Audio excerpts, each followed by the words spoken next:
નમસ્કાર રામ રામ મિત્રો, આપણે આવી ચૂક્યા છીએ ઉદયપુર. આજે આપણે જોવાના છીએ સિટી પેલેસ. સિટી પેલેસ એ રાજા મહારાજા સમયનો બનાવેલો મહેલ છે. મહારાણા પ્રતાપ અને એમના વંશજો અહીંયા પહેલાં રહેતા અને અત્યારે પણ એમના વંશજો અહીંયા રહે છે. અત્યારે જે અહીંના રાજા છે એમનું નામ છે લક્ષરાજસિંહ. આ એમનો મહેલ છે અને મહેલની અંદર આપણે ફરવાના છીએ. પરંતુ આ મહેલની અદ્ભુત વસ્તુ એ છે કે આ મહેલને પર્યટક સ્થળ તરીકે ખુલ્લો મૂકવામાં આવ્યો છે. એટલે કે અહીંયા ઘણા બધા પ્રવાસન લોકો આવે છે અને અહીંનો પ્રવાસની મજા માણે છે. તો આપણે આપ જોઈ શકો છો, આ બાજુ આવવાનો રસ્તો છે તો ઘણા બધા લોકો આવી રહ્યા છે, અને આ બાજુ ઉપર જવાનો રસ્તો છે તો ઘણા બધા લોકો જઈ રહ્યા છે. આ સામે આપણને જે દેખાઈ રહ્યું છે એ જગ્યાએ જો બોટિંગ પણ કરાવવામાં આવે છે. અને ત્યારબાદ જે સામે જે તમને વિલા દેખાઈ રહ્યો છે, વિલાની અંદર મોટી વેડિંગ લગ્નો થતા હોય છે. એટલે કે ખૂબ જ મોંઘી શાદી કરવી, એટલે કે આલિશાન લગ્ન જો તમે કરવા માગતા હો તો તમારા માટે આ વિલા ઉપલબ્ધ છે. ત્યારબાદ અહીંથી આપણે આગળ જઈશું ને જે પણ હશે એની અંદરની અદ્ભુત વસ્તુ આપ જોઈ શકો છો કે જે આ છે વિલા બનાવવામાં આવેલો છે. વિલા તમને બતાવી દઉં, ખૂબ જ મોટો છે, લગભગ કલાક 2 કલાક અંદર ફરતા થશે. બધી જ વસ્તુ અંદરથી તમને બતાવીશ, એટલે વિડીયોની અંદર ખાસ બનેલા રહેજો. આપણે સિટી પેલેસની અંદર ફરી રહ્યા છે. સામે જે તમને મેં દેખાઈ રહ્યું છે, વાતચીત કરી હતી કે જ્યાં લગ્ન કરવા હોય, એટલે કે પ્રી વેડિંગ કરવું હોય તો એના માટે છે. તો ત્યાર એ જગ્યાએ કોઈ તમે લગ્ન કરવા માટે આવ્યા અને એમને રોકાવા માટેની જે હોટલ છે અહીંયા આવેલી છે.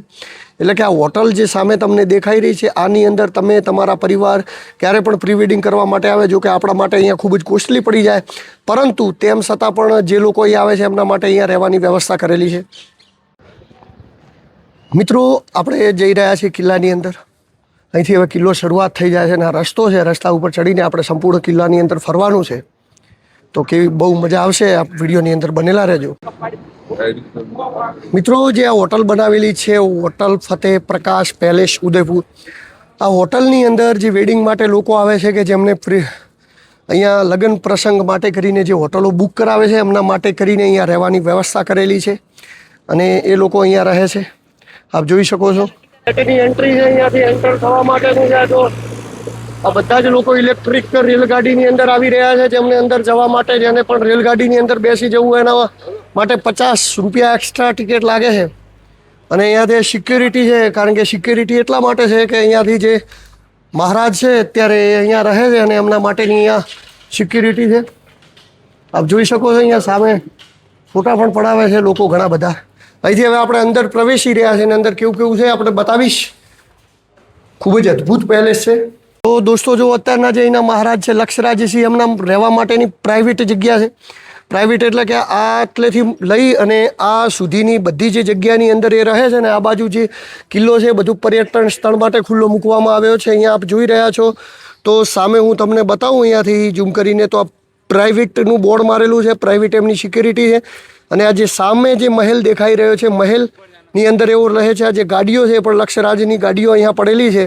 તો જે મહારાજે પોતાના માટે રહેવા માટે આટલી જ જગ્યા રાખી છે, બીજી બધી જ જગ્યાને પર્યટક સ્થળની અંદર ફેરવી દીધી છે ને જેના બાકાયદા જેના માટે ચાર્જ પણ લેવામાં આવે છે. એટલે કે કમાણીની કમાણી, અને લોકોને જોવા માટે જૂના જમાનાના રાજા મહારાજાના મહેલો પણ મળી રહે. તો દોસ્તો, હવે આપણે સિટી પેલેસની અંદર જવાના છે. મારી પાછળ તમને મુખ્ય દ્વાર દેખાઈ રહ્યો છે અને મુખ્ય દ્વારથી આપણે હવે એન્ટ્રી લેવાના છીએ. અને એન્ટ્રી લઈ અને આપણે સંપૂર્ણ સિટી પેલેસની માહિતી તમને આપીશું. આનો ઇતિહાસ શું હતો, અત્યારના લોકો કેમ અહીંયા ફરવા માટે આવે છે, બધી જ માહિતી આપીશું. પરંતુ આપ જોતા રહેજો, ઘણા બધા પર્યટક સ્થળો અહીંયા ફરવા માટે લોકો આવે છે. કારણ કે પર્યટક સ્થળ છે એટલે ઘણા બધા લોકો અહીંયા આવે છે. આપ જોઈ શકો છો. इस चमकदार फौलादी कवच में तोप दस्ताने या 4 लोहे की प्लेट है जिन्हें 4 आईना कहते हैं. જે તે સમયની અંદર બખ્તર હતો ને બખ્તર પેઢીને રાજાઓ જે લડતા હતા એ સમયનું વર્ણન અહીંયા કરેલ છે. यह कवच को कमर के नीचे के भाग के सुरक्षा के हेतु उपयोग किया जाता था और यह लोहे के छल्लों से निर्मित है जिन्हें धातुएं पतलियाँ सलियों से बनाया जाता था. इन पतलियाँ सवर्ण अंतकरण से दिखाई देता है. इससे अपने पग की सुरक्षा होती थी. એટલે કે યાની કે કોઈ તલવાર હોય, કોઈ એવું હોય તો એ વસ્તુ તમને વાગે નહીં પગ ઉપર. એના સુરક્ષાના હેતુથી આવા કવચો બનાવવામાં આવતા હતા. મિત્રો, મહારાણા પ્રતાપ અને એમનો ચેતક ઘોડો હતો, એની આકૃતિ અહીંયા બનાવવામાં આવેલી છે. આપ જોઈ શકો છો એની આકૃતિને અહીંયા નિર્મિત કરવામાં આવેલી છે કે મહારાણા પ્રતાપ અને એમની ચેતક ઘોડાની આકૃતિ નિર્મિત છે. જે તે સમયના બખ્તર, તીર, તલવાર, ભાલા અને ત્યારબાદ વાતચીત કરીએ તો ગદા વગેરે વસ્તુ જે તે સમયનું રાજા મહારાજાના વખતનું યુદ્ધની અંદર વપરાતા શસ્ત્રોનું અહીંયા વર્ણન છે. મેવાડ જ્યારે સ્ટેટ હતું ત્યારે એને પાછળ કેટલા બધા શસ્ત્રો હતા, કઈ કઈ હતા, બધા જ શસ્ત્રો અહીંયા દર્શાવવામાં આવેલા છે. આપ જોઈ શકો છો અલગ અલગ પ્રકારની તલવારોથી લઈ અને યુદ્ધની અંદર કુલાડીથી લઈને વપરાતા બધા જ પ્રકારના શસ્ત્રો અહીંયા વર્ણન કરેલું છે. અને છેલ્લે બંદૂક પણ અહીંયા છે, એટલે કે મેવાડ સ્ટેટ હતું એ સમયની અંદર બંદૂકોનું પણ નિર્માણ થઈ ગયું. આ બધી જ પૌરાણિક વસ્તુ છે અને જે તે સમયે રાજા મહારાજા વખતે યુદ્ધની અંદર જે વસ્તુ વપરાતી હતી એ વસ્તુ. શસ્ત્રોની જ કરીએ તો કેટલી બધી બંદૂકો લગાવવામાં આવેલી છે. એવું કહેવાય છે કે 1 નાળ અને 2 નાળની બંદૂકો જે તે સમયની અંદર વપરાતી હતી એ અહીંયા લગાવવામાં આવેલી છે. ત્યારબાદ આ બાજુ જોઈએ તો બરસી, તલવાર, ત્યારબાદ ચપ્પુ વગેરે વસ્તુઓનો ઉપયોગ કરીને લગાવવામાં આવેલો છે. આ બાજુ પણ એ જ છે અને સંપૂર્ણ જગ્યા મતલબ કે હથિયારો જ છે. આપ જોઈ શકો છો, એટલે આમાં બીજું કંઈ નથી વિશેષ, પરંતુ જે હથિયારો લગાવેલા છે એ બધા આપ જોઈ શકો છો. બખ્તર, ભાલા અને બધી જ વસ્તુઓ અહીંયા લગાવેલી છે. જે આ બાજુ પણ એ જ લગાવેલું છે. અને અહીંયા ફોરેનથી લોકો એટલે કે બહુ આવે છે, વિદેશથી લોકો પણ બહુ આવે છે અહીંયા. આપ જોઈ શકો છો આ બાજુ પણ એ જ લગાવેલું છે હથિયારો. આ બાજુ પણ આખું મ્યુઝિયમ ટાઈપ બનાવેલું છે જેની અંદર જૂના જમાનાના હથિયારો અને બધી જ વસ્તુઓ લગાવવામાં આવેલી છે. એ તો આપ જોઈ રહ્યા છો મહારાણા પ્રતાપ કક્ષ છે. જે તે સમયની અંદર મહારાણા પ્રતાપ અહીંયા આરામ કરતા હતા. આપ જોઈ શકો છો કે આ બધી તસવીરો જે દેખાઈ રહી છે, તસવીરો બધી મહારાણા પ્રતાપના સમય વખતની છે. જે તે સમયે યુદ્ધ થતું અને યુદ્ધના સમયની અંદર કેવી રીતે યુદ્ધ કરેલા છે એ વિશેની જે પ્રકૃતિ કહેવાય, જે આકૃતિ કહેવાય, એનું વર્ણન અહીંયા સ્પષ્ટ કરેલું છે. જો કે જે હાથીની અંદરથી જ્યારે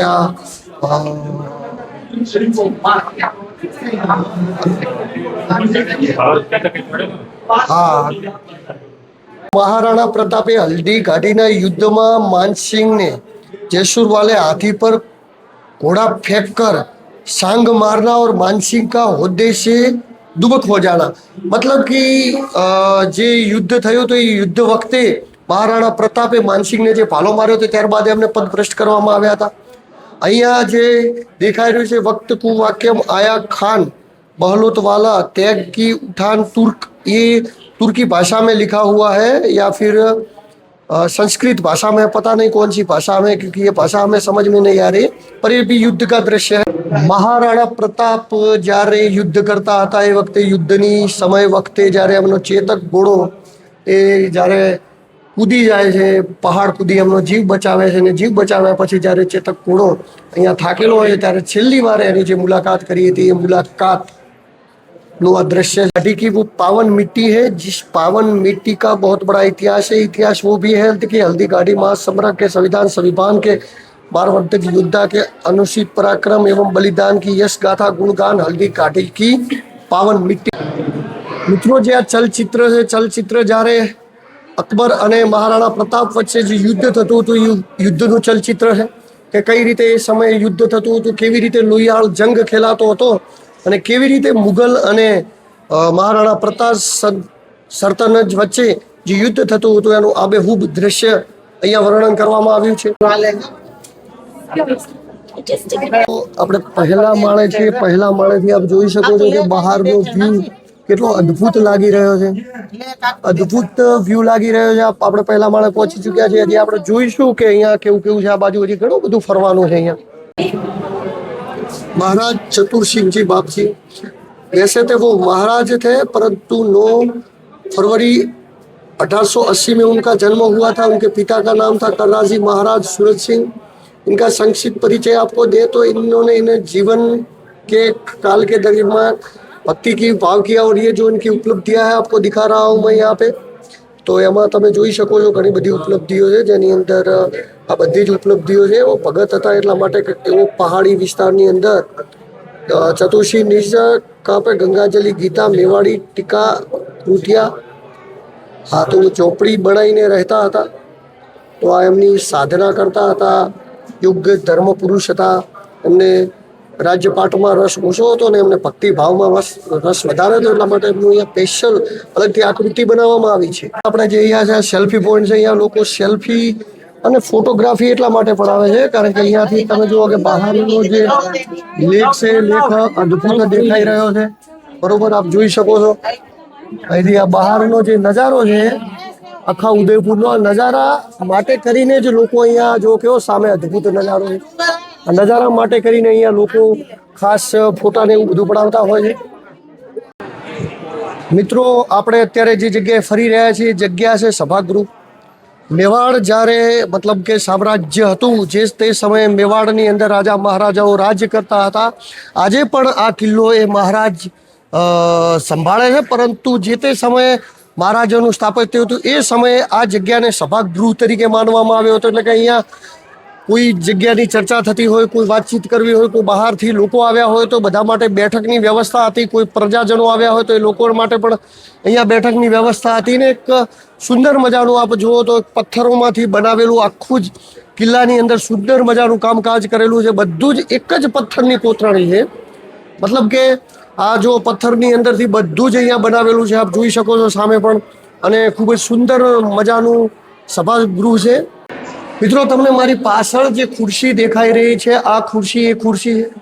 જ્યારે બ્રિટિશ સામ્રાજ્યનું રાજ હતું ત્યારે એમણે બધા જ પ્રકારના રાજાઓને આમંત્રિત કર્યા હતા. આમંત્રિત કરી અને એક મિટિંગનું આયોજન કરવામાં આવ્યું હતું. એ સમયે જે એના જે મહારાજ હતા, મહારાજ ફતેહસિંહ, જેમનું પોસ્ટર પણ તમને દેખાઈ રહ્યું છે, એમને માટે કરીને આ ખુરશી લગાવવામાં આવી હતી. પરંતુ મહારાજ ફતેહસિંહે એ જગ્યાએ હાજરી ન આપી અને આ ખુરશી એ સમયે ખાલી રહી હતી. અને જે ખાલી રહેલી ખુરશી આપ જોઈ શકો છો, જે હજી પણ અહીંયા મોજૂદ છે, જે ખુરશી ખાલી રહી હતી અને જે અંગ્રેજોના આમંત્રણને ઠુકરાવી અને જે તે સમયે એવો ગયા ન હતા, એ ખુરશી અહીંયા છે. તો તમારે આખું ઉદયપુર જોવું હોય ને, આખું તો તમને અહીંયા બાલ્કની ઉપરથી આવી જાય તો સિટી પેલેસ, તો સિટી પેલેસની અંદરથી તમને આખું ઉદયપુર જોવા મળશે. આપ જોઈ શકો છો અહીંયાથી આપણને આખા ઉદયપુરનો અદ્ભુત નજારો આપ જોઈ શકો છો. મિત્રો, આ ચિત્ર એ નવરાત્રિ સમયે રાણા સંગ્રામસિંહ જ્યારે મતલબ કે પહેલાં એવું હતું કે બલિઓ લેવામાં આવતી, જે સારી વસ્તુ ન હતી, પરંતુ જે બલિઓ લેવામાં આવતી એ સમયનું આ ચિત્ર છે. આપ જુઓ, આ બલિ લેવામાં આવતી, ભગવાનને બલિ ચડાવવામાં આવતી. તો એ સમયનું દ્રશ્ય છે જે ખૂબ કરુણામય છે, જે બિલકુલ યોગ્ય ન હતું. પરંતુ હવે જે સમયે ચાલતું ને અત્યારે પણ ચાલે છે, આપણે શું કરી શકાય. રાણા રાજસિંહ દ્વિતીય 1754ની અંદર જ્યારે એમના લગભગ લગ્ન થયા હતા, એ સમયના આ દ્રશ્ય છે, જે દ્રશ્યની અંદર સમગ્ર ગામની અંદર વિવાહ વખતે આખી જાનૈયાઓ સાથે જે જાનને ફેરવવામાં આવી તેનું અવિકૃતિ દ્રશ્ય બનાવવામાં આવ્યું છે.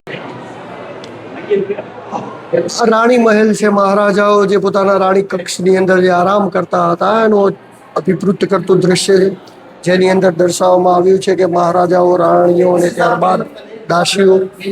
ફતેહસિંહ જ્યારે નદીને પાર કરી રહ્યા હતા એનું દ્રશ્ય અહીંયા દર્શાવવામાં આવ્યું. ઘણા બધા દ્રશ્યો છે મહારાણા જીવનની અંદર. ત્યારબાદ અહીંયા બીજા ઘણા બધા દ્રશ્યોને અભિવૃદ્ધ કરવામાં આવ્યા છે, પરંતુ આ એક ચિત્રકલા છે. તો આપણે મહેલની અંદર ફરી રહ્યા છે. અહીંયા બધા સેલ્ફી લેવા માટે લોકો, ફોટોગ્રાફી કરવા માટે લોકો અહીંયા આવે છે. આપ જોઈ શકો છો અહીંયા મહેલ છે. આ મહેલની અંદર આ જગ્યાએ ફ્લેશથી સેલ્ફી લેવાની મનાઈ કરવામાં આવેલી છે. કેમ આવેલી છે કાંઈ હજી આપણને રીઝન સમજાતું નથી, પરંતુ અહીંયા બધી આકૃતિ પ્રકૃતિ જે સમયની અંદર ઇતિહાસ જે હતો એ ઇતિહાસની અંદરની જે આકૃતિઓ છે, કોઈ યુદ્ધની આકૃતિઓ છે, કોઈ અલગ અલગ પ્રકારના દરબારની, કોઈ જ્યારે પૂર આવ્યું, જ્યારે લેખ, બધું અલગ અલગ પ્રકારની આકૃતિઓ અહીંયા દર્શાવવામાં આવેલી છે. મિત્રો, આપણે ફરી રહ્યા છીએ છેલ્લા માળે, એટલે કે ત્રીજા માળે આપણે આવી ચૂક્યા છીએ. અને જ્યારે અહીંયા ગેલેરી છે, જે જગ્યાએથી ફોટો લેવામાં આવે છે, અહીંયાથી આખું ઉદયપુર દેખાય છે. અને ઉદયપુરની અંદર જ્યારથી આવ્યા છીએ ત્યારથી જ વરસાદનો માહોલ અને એટલો અદ્ભુત માહોલ છે કે જેની કોઈ સીમા નથી. તમને બતાવું તો જો પહાડી વિસ્તારની અંદર વાદળોથી એકદમ ઘેરાયેલી છે. ત્યારબાદ અહીંયા આખા ઉદયપુરની અંદર આપ જોઈ શકો છો અત્યારે એકદમ મસ્ત વાતાવરણ છે, એવું મસ્ત એકદમ મોસમ છે, ઠંડો ઠંડો એકદમ પવન આવી રહ્યો છે. અને આ ની વચ્ચે જ્યારે આપણે અહીંયા કિલ્લાની ટોચ ઉપર આવી ચૂક્યા છીએ, ત્યારે ટોચથી તમને અહીંયા નીચેનો નજારો બતાવું તો અહીંયા કોઈ લગન ફંક્શન હોય છે તો એના માટે છે. ત્યારબાદ આપ જોઈ શકો છો તો એ જગ્યા ગાડી પડી છે, આ એક્ઝિટ ગેટ છે અને આ બાજુથી આપણે જે જગ્યાએથી આવ્યા હતા એ એન્ટ્રી ગેટ હતો. અહીંયાથી જે આપ આવ્યા હતા એ એન્ટ્રી ગેટ હતો ને જે સામે જે મહેલ હતો રાજા મહારાજા જે અત્યારે લક્ષ રાજસિંહ રહે છે એમનો મહેલ છે, આપ જોઈ શકો છો. આ બધી જ વસ્તુઓને આ આપણે જે ફરી રહ્યા છીએ સિટી પેલેસ અને આ દેખાઈ રહ્યું છે એ ઉદયપુર છે.